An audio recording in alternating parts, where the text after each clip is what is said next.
Freedom Riders were civil rights activists who rode interstate buses into the segregated southern United States in 1961 and following years to challenge the non-enforcement of the United States Supreme Court decisions Irene Morgan v. Commonwealth of Virginia 1946 and Boynton v. Virginia 1960, which ruled that segregated public buses were unconstitutional. The southern states had ignored the rulings and the federal government did nothing to enforce them. The first Freedom Ride left Washington, D.C. on May 4, 1961, and was scheduled to arrive in New Orleans on May 17th. On May 14th, Mother's Day, in Anniston, a mob of Ku Klux Klansmen, still summoned church attire, attacked the first of the two buses, the Greyhound.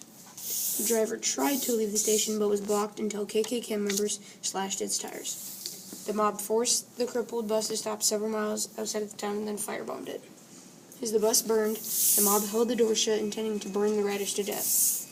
Sources disagree, but either an exploding fuel tank or an undercover state investigator brandished a revolver caused the mob to retreat and the riders escaped the bus.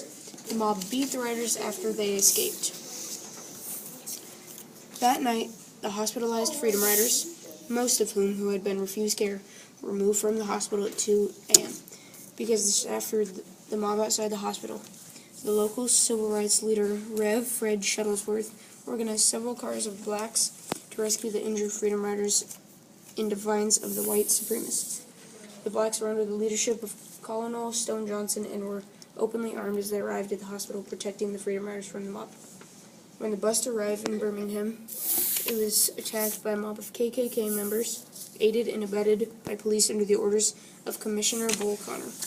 As the riders exited the bus, they were beaten by the mob with baseball bats, iron pipes, and bicycle chains. By Ian, Emma, Parker, and Ilana. Thank you.